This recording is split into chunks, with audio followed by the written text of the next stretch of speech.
The following podcast is not affiliated with the developers who have created the games being reviewed. The reviews are solely the opinions of the hosts to be used to make an educated decision on what games to download and play.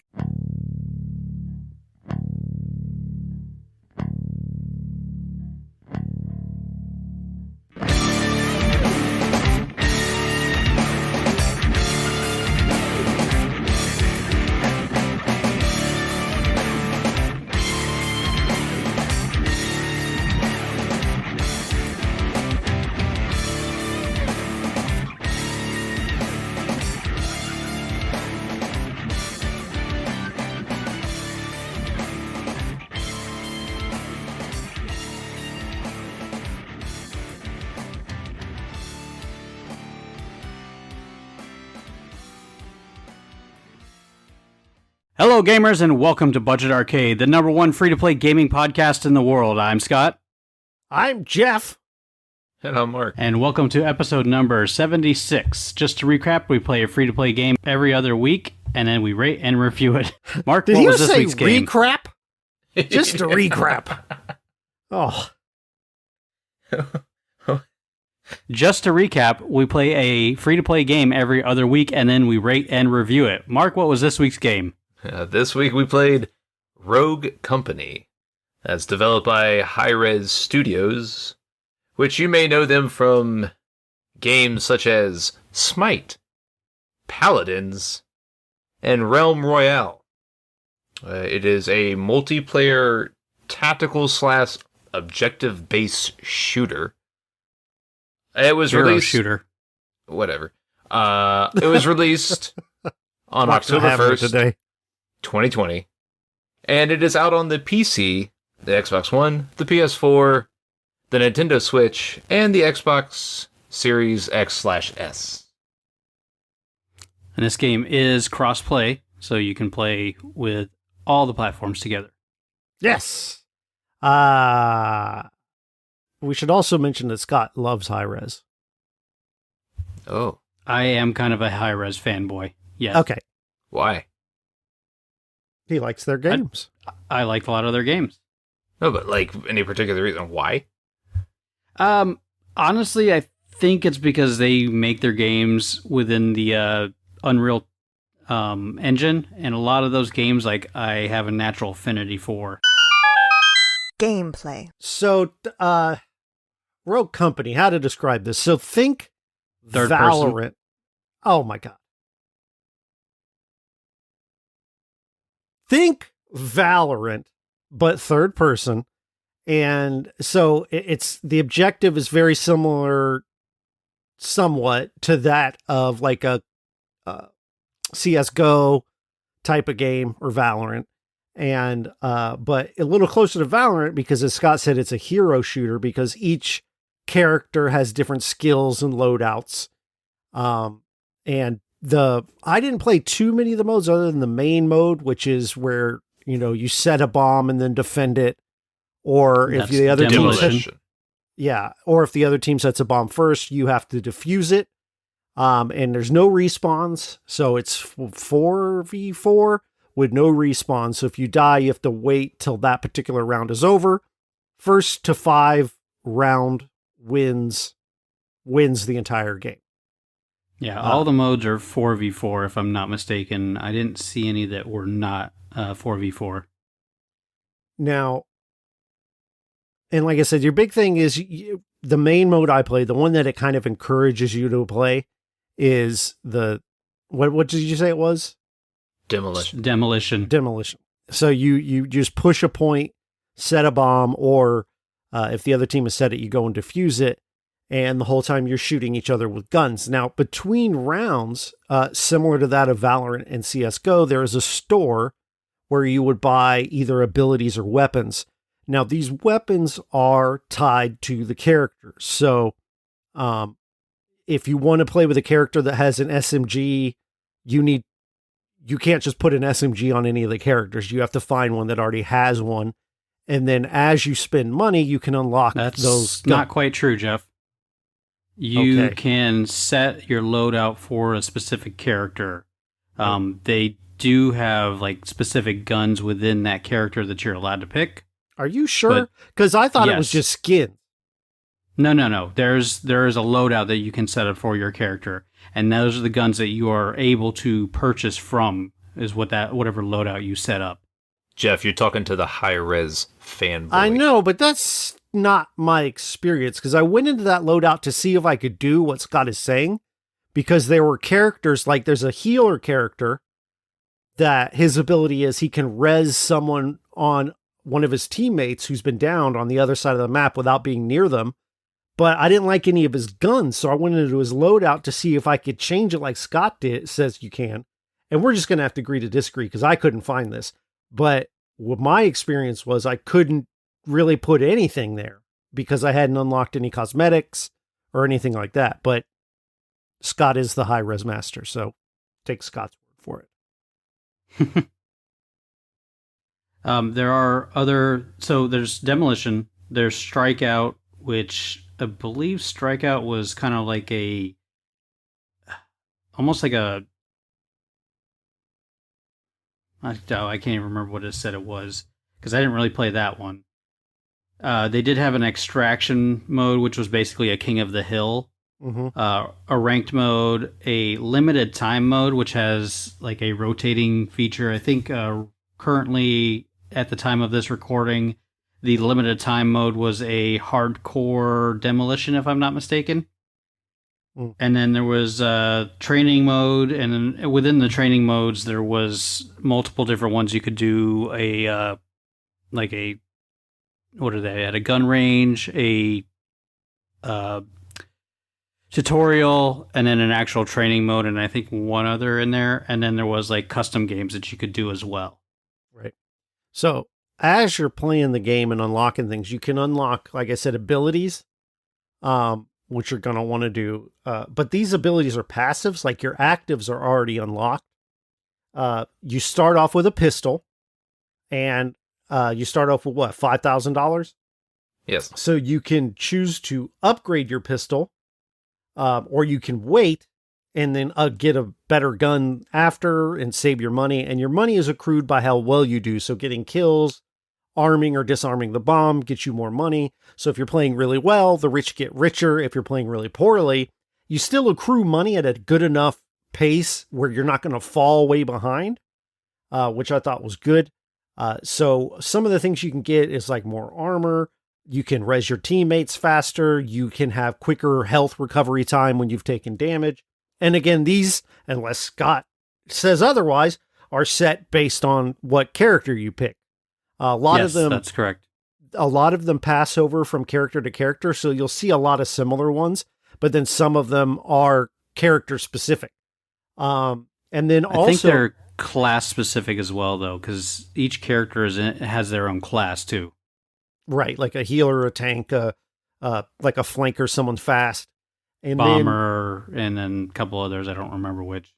Yeah, and then when you spend your money, it should be noted that you can only have one primary weapon equipped. You can buy them both, but in between rounds, you need to pick which one you're taking in. So it really doesn't benefit you to do that, to buy both of your primaries. You're more benefited by spending your money to upgrade those weapons, because you get, some of them will give you higher damage, higher clip count, lower recoil, that sort of thing, to make your weapons better. So I tended to just pick. So I ended up playing with Trench because I liked his weapon loadouts the best. And so I picked his AR and I got that leveled all the way up. And then, I kind of poked around and grabbed things as I felt the need. And then he has his ability is this like barbed wire that he throws out, which is good for just area denial and slowing down the enemy. So who did you guys play as? I played, I think majority of my time, I picked the guy with the cowboy hat. Dallas, maybe? That sounds about right. Yeah, I'm not familiar enough with the names of all the rogues yet, but it was the guy who had like the golden skull for a face.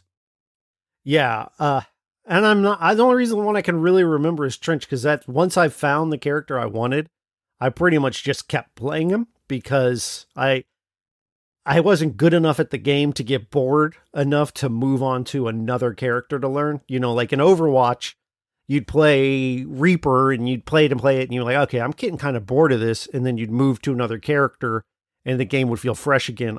I didn't hit that point. I still was enjoying playing as Trench pretty much the entire time.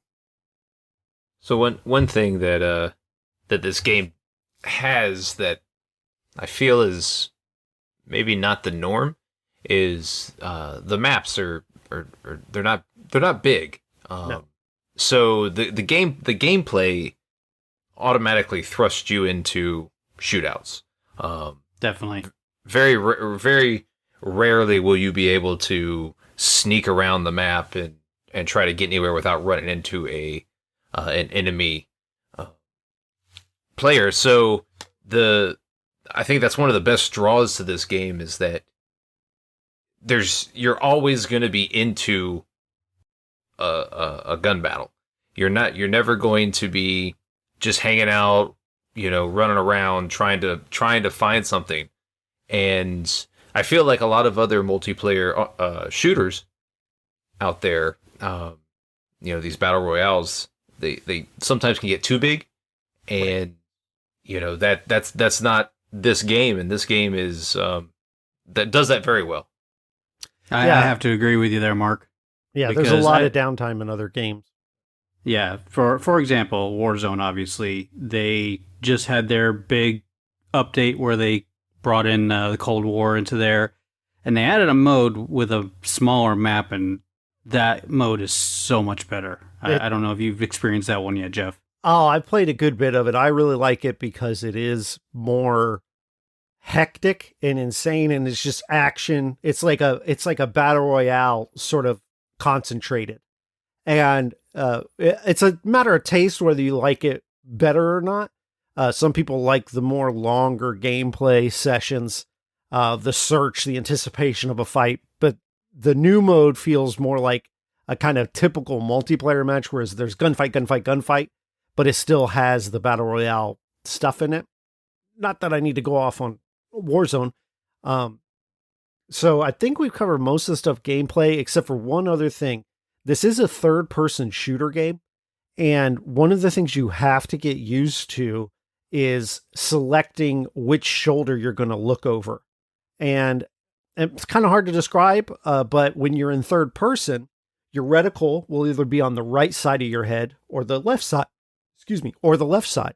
And you hit in console, it's the bumper, and on PC, I think it's E or Q, I can't remember, and then it bounces you back and forth between where that reticle is. And that's important for peeking your corners. So if you have a wall on your right, you want your reticle on the left. That way you can gain the peeker's advantage where you can actually be under cover and still turn and look around that wall.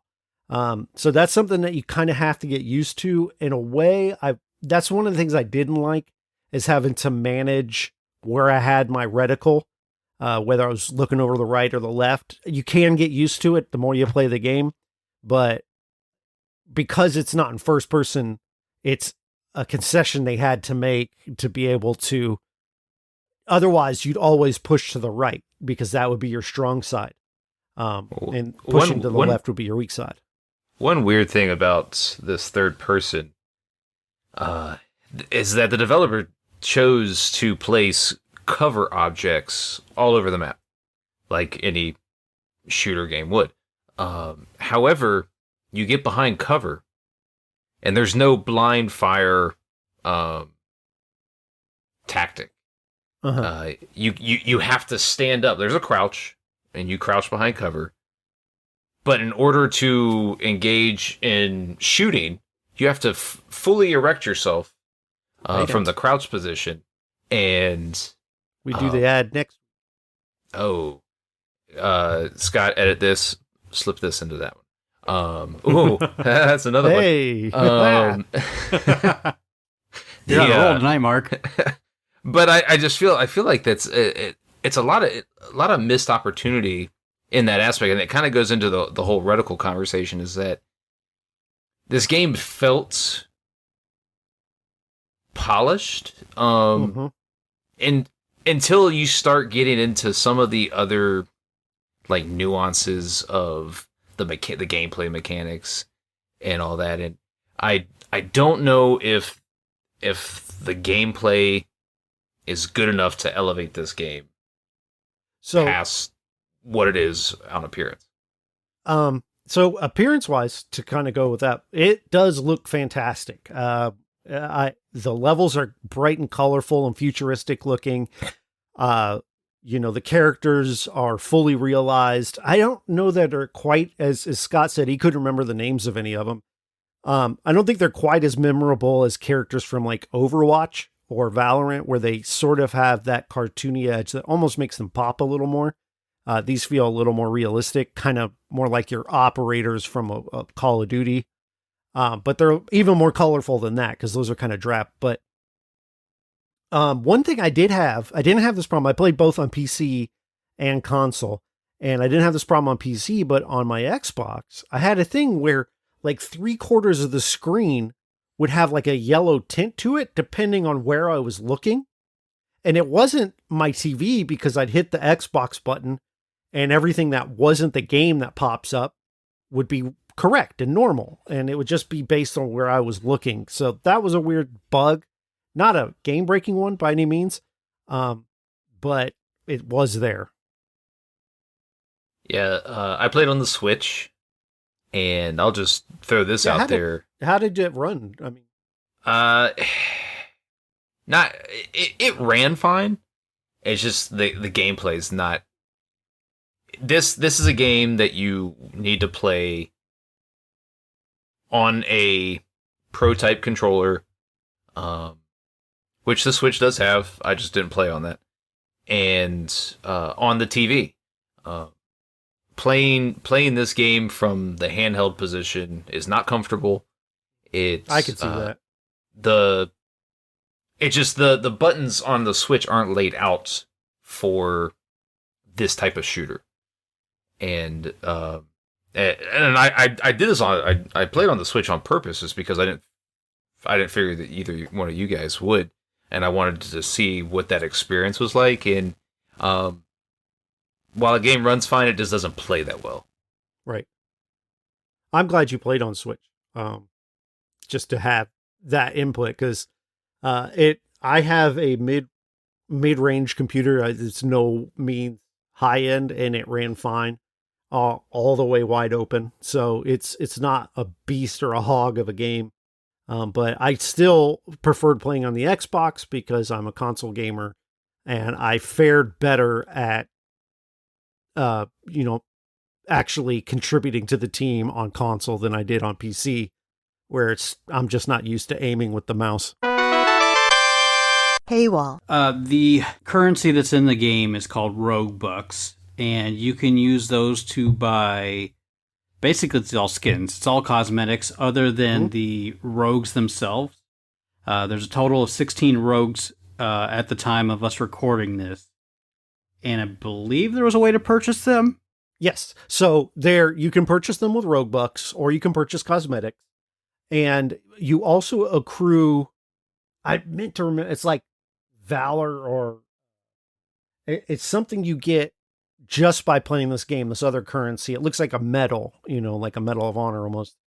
And yes, I saw that too. I forgot about that. I can't remember what it's called, but you can accrue that and spend that on all of the rogues, the characters to unlock. None of them are locked behind a premium paywall. What I mean by that is where you only can acquire them through spending money. The only thing that you have to spend money on to acquire would be cosmetics.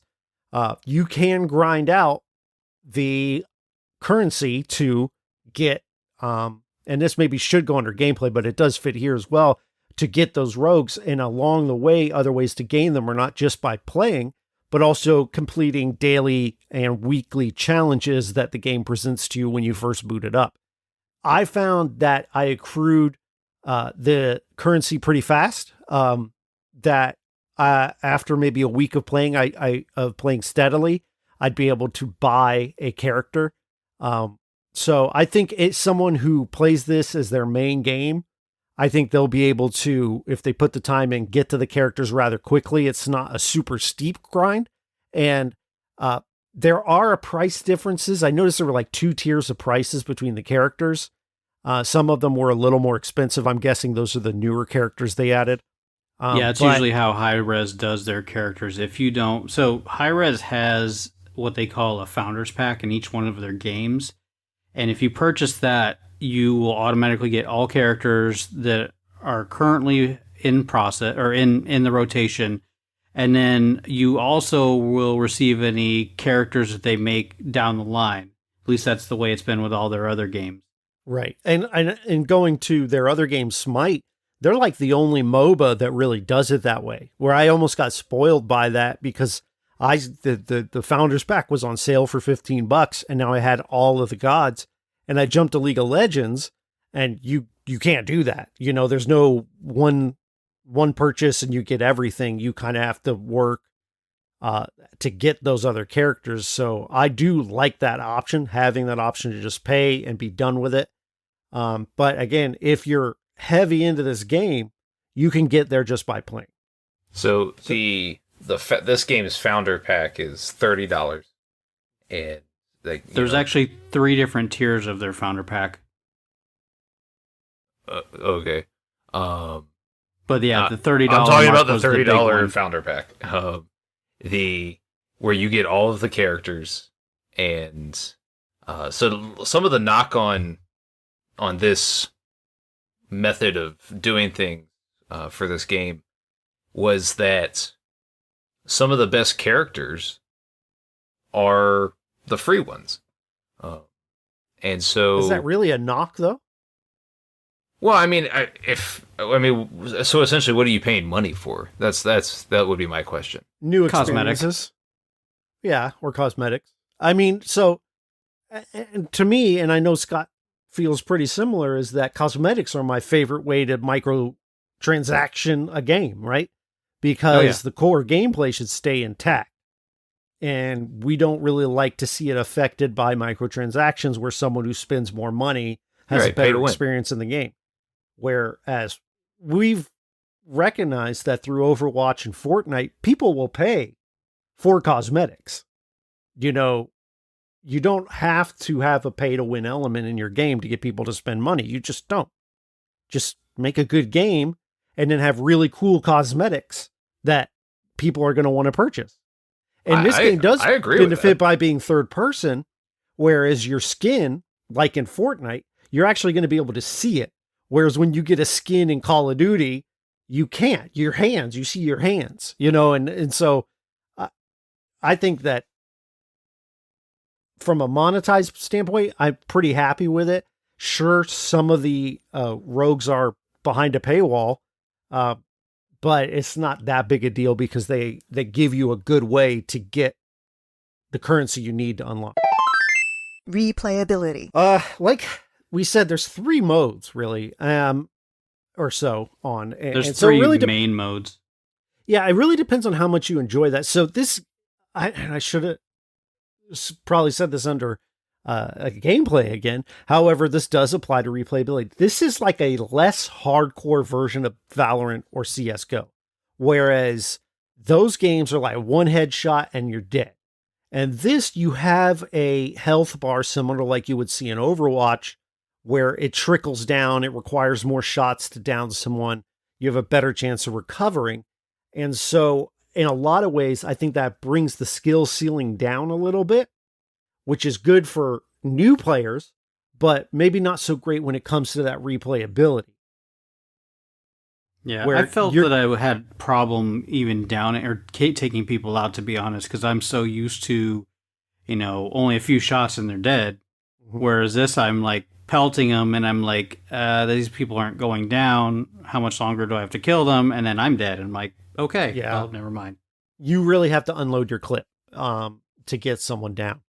So, and even if there are sniper classes that can one-hit kill, which in this game to me but that class is locked behind the paywall. You have to, you know, at least get the free currency or the expensive currency to get her. But that one-hit kill to me feels overpowered because nothing in the game really allows you to do that. So Trench has a marksman's rifle that has a lower rate of fire and does more damage per shot, but it just was so much better to go back to the ARs. And so much of this hinges on what Scott says, is that if you can change your builds and select what guns you want, there is more replayability there because it gives you more options.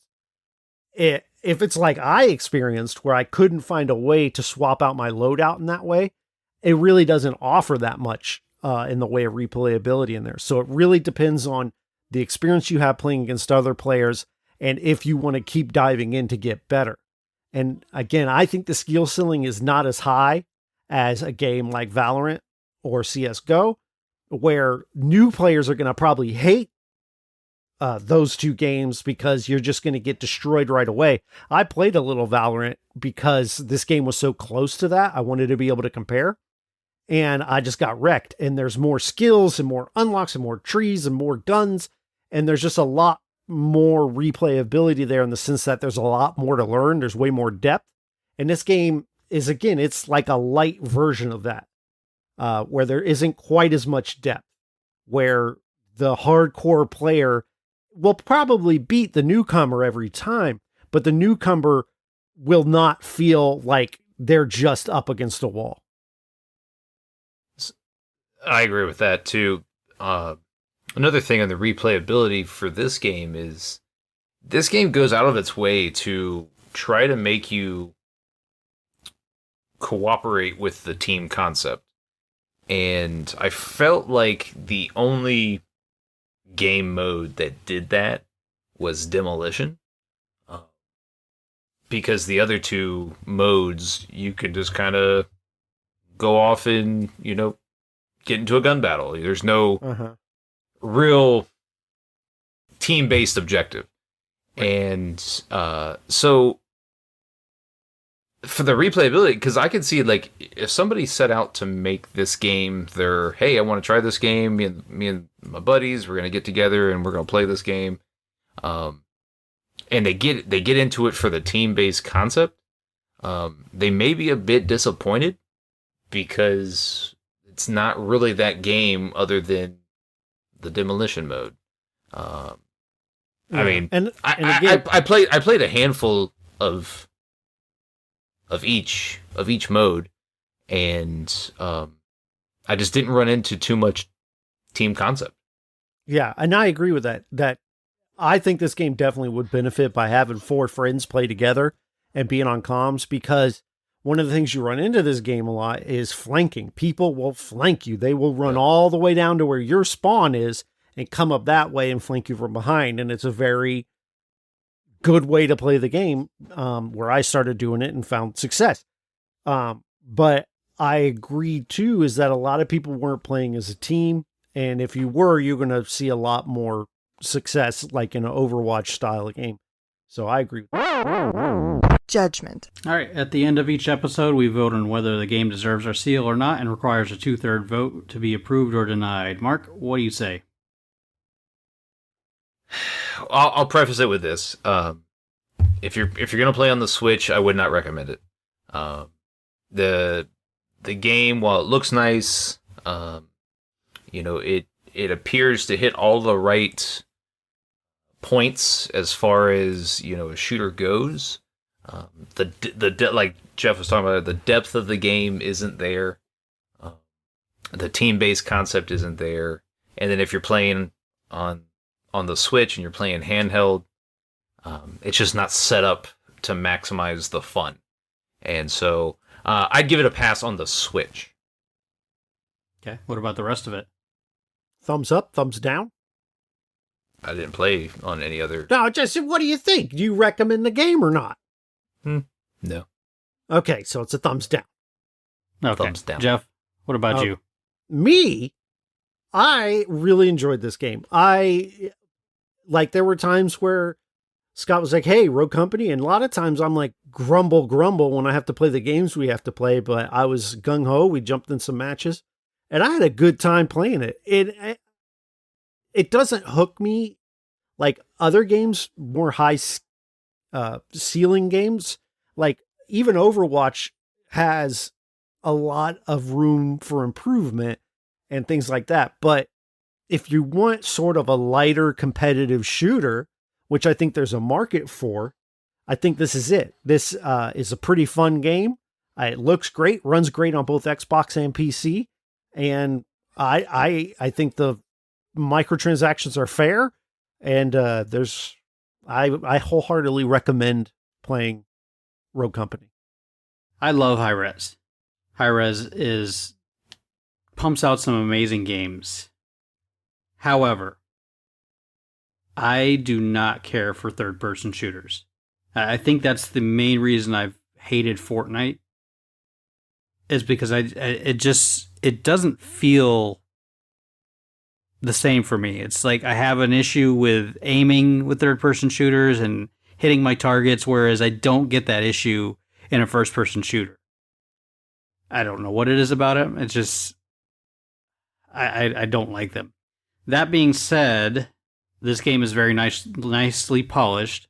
I do enjoy the microtransactions. They're very fair.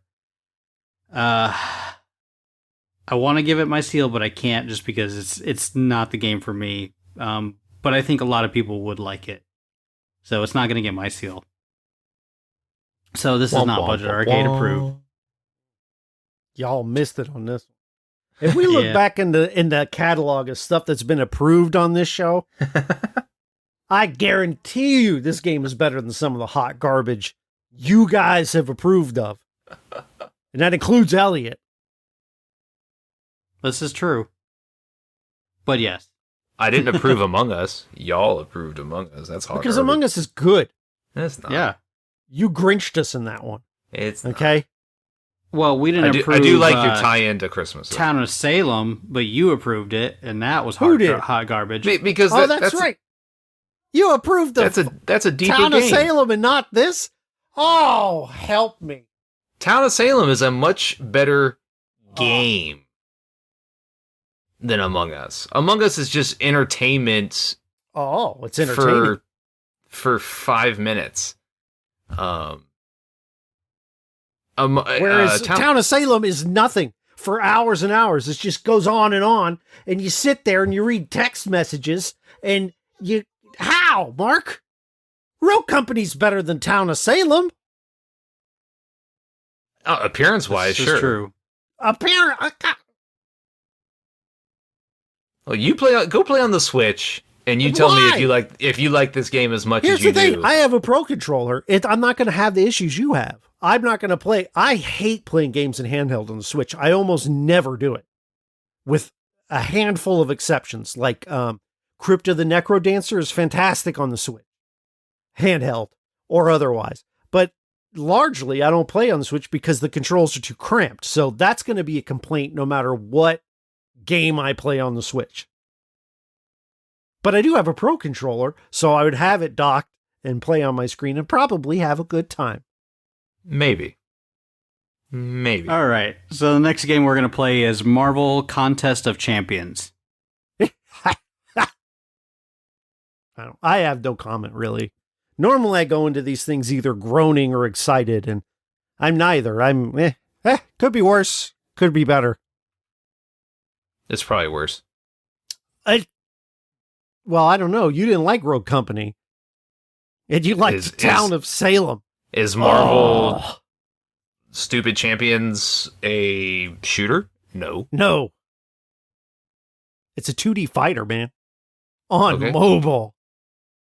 I'll probably love it. You probably will, lunatic. All right, Jeff, take us out. Oh, where do you want to go? Taco Bell. Ryan's Family Steakhouse. Ooh, throwback. Ryan's rip. No, nobody listening to this knows what Ryan's is unless you live in the same area we do. Anyway, if you want to get in touch with us on our social media, you can find us on Facebook.com/BudgetArcade, Twitter and Instagram at Budget Arcade. Don't forget to check out our website, updated regularly by our own Mark. That is www.budgetarcade.com. Yeah, in your face, Elliot. Mark's been doing some updates. What then? What? When's yours been updated, Elliot? Whatever. I think Mark's been doing the updates just to shove it in Elliot's face because of all the police comments he's been making on his podcast. Maybe. Good job, Mark. I applaud you on that. Oh, thanks. You can join our Patreon if you'd like to help support It's patreon.com/budgetarcade. You can join our other two patrons that we have. That would be Mr. Namek and Mr. Chadworthy. Woohoo! What up, boys? Also, you can join our Discord from the show notes, as well as our website and our Twitter page. Music is provided by Stimage, and you can download his music at metroidmetal.com. And game on. Game on, boys.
Imagineville Podcast Network.